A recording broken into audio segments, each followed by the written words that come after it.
Hey guys, Heather with Rafferty Refined, everything you need to refine your skills as a chalk painter. So today we're going to be covering a really easy makeover using a fun paint wash technique and minimum products. And the best part is this can be accomplished in a single day. So let's get started. For this look, we'll be sanding down the surface to expose the wood. I do this before painting to keep the area clean. When using an electric sander, please remember to use protective gear like eyewear, earbuds, and a mask. I'm starting out with an 80 grit sandpaper. Now switching to a 120.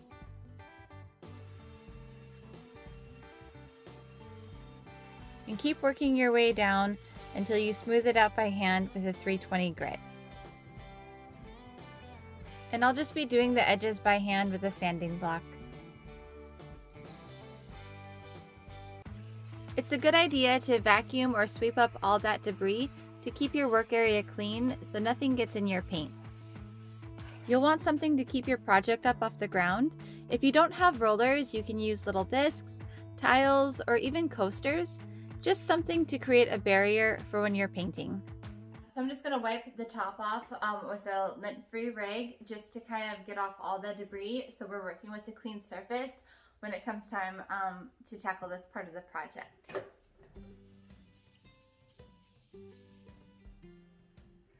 So you just want to get all of that off. Great, now to make sure everything's squeaky clean, I'm going to go over the piece with some hot soap and water. This isn't very dirty, so I just want to make sure to get off any extra grime, and this is going to help our paint adhere really nicely to the surface. When flipping furniture, prep work is one of the most important steps.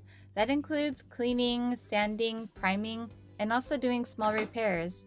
It affects things like durability, presentation, and reputation.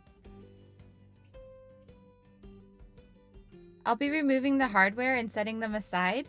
We'll be doing something with them a little later.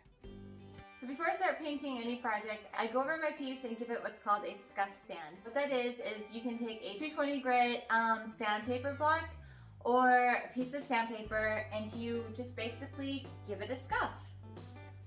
Doing this opens up the pores to the wood, which helps your paint adhere to the surface, in turn giving your piece longevity and durability. See, that scuff sanding is something that we really can't see, but the paint knows it's there. So we're going to go ahead and get into our painting. I'm using today the color Country Chic Cobblestone. This is our color.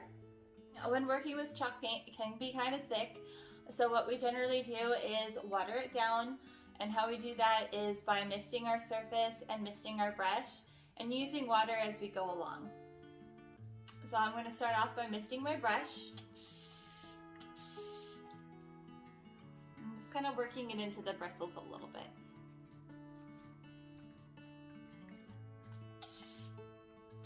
And then I'm going to just kind of do a whoosh and mist the piece. All right, let's go in.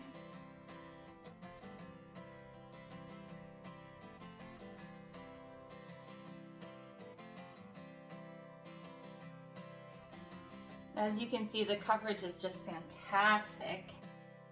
You don't want too much paint on your brush. A little goes a long way when combined with the mist from the water. I like to paint the borders first and then fill in the centers. It works well for coverage and to keep track of brush strokes.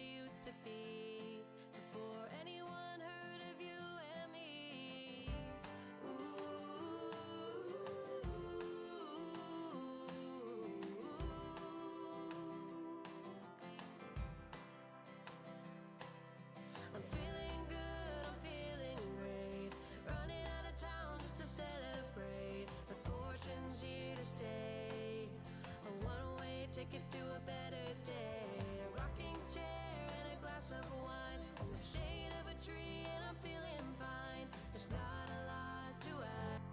You can see here that I place my paint further down from where the paint ends and then work it towards that area. This helps with overlapping. You don't want too much paint in one area, so by giving it some space, this helps with even coverage and smoother finishes.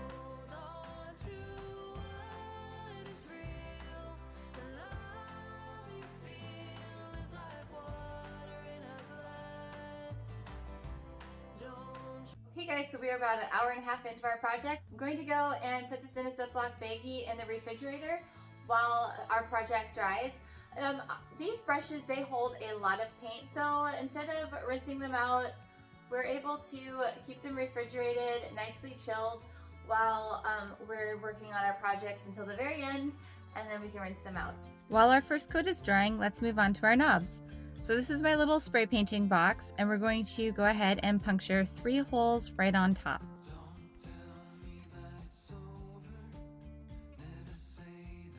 Making sure our screws are connected to the little knobs, we're going to push them straight through the holes so they're standing upright. And it should look something like this. We'll be spraying our knobs in black spray paint by Rustoleum.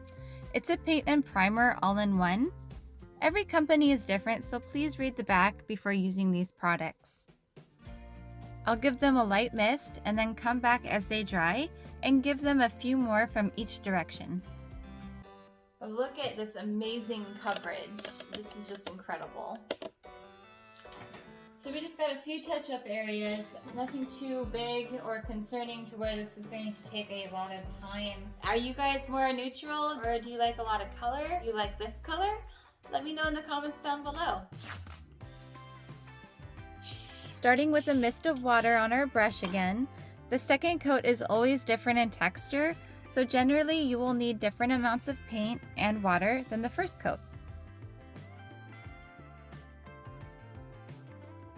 This is my little helper Abner. He likes to hang out and keep me company while I'm painting.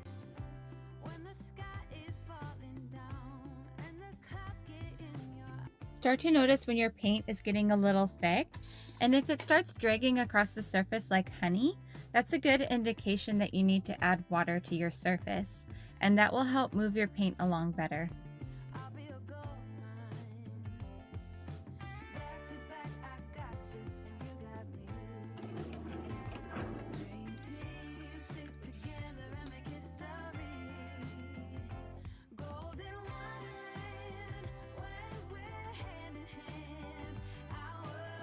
Second coat is all done. We'll go ahead and let this dry for about an hour and come back.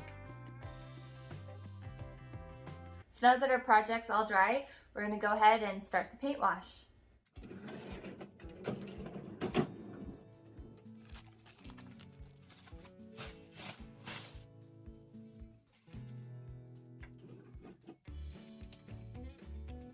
We'll be doing our paint wash in the color Cotton by Long Legacy Paint. We will need some gloves, water, and a little container, and of course, our paint. I'll be making my paint wash mixture with 1 part paint to 3 parts water.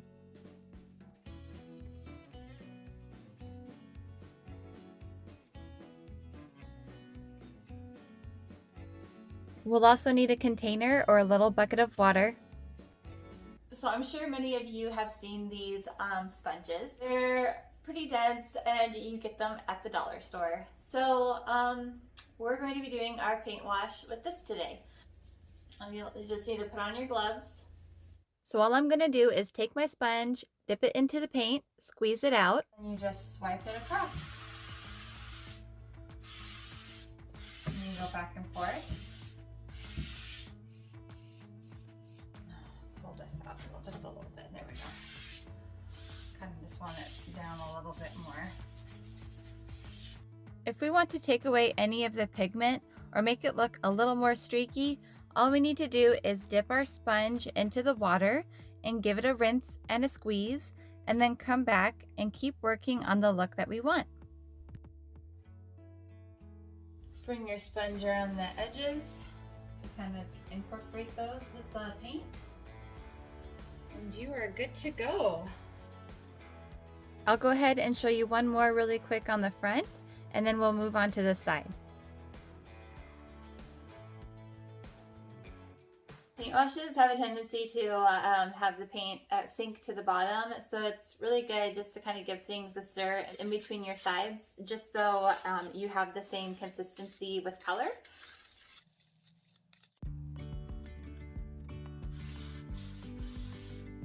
So if you're somebody who likes to distress their pieces, I have a little surprise for you. You can actually flip your sponge over and use that little green side to distress your piece while you paint wash. How fun is that?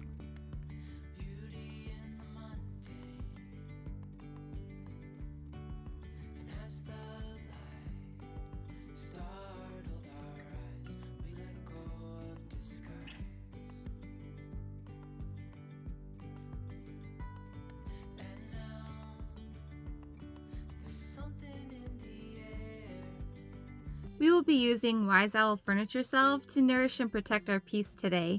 It's a great product to bring out that wood grain and also protect the paint, so it's a win-win for both surfaces. All we need is a little bit at a time. I just buff it into the wood, then give it a final pass with some long, even strokes.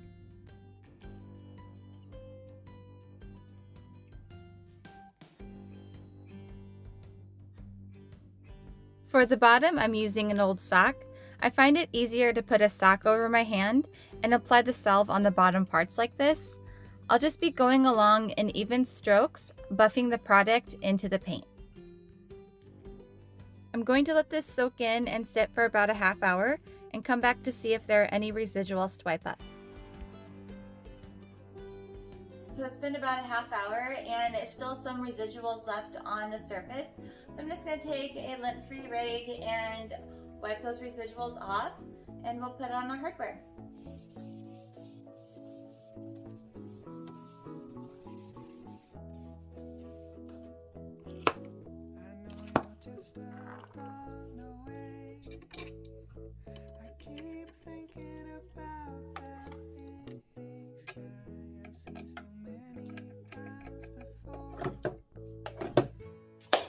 Can you believe that we finished this makeover in less than 5 hours?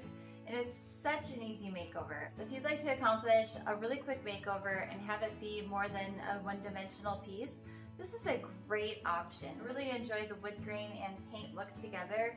And just by updating the hardware and not having to fill holes and switch those out, we saved a lot of time. So it's a very doable makeover to accomplish in a day, and it looks great.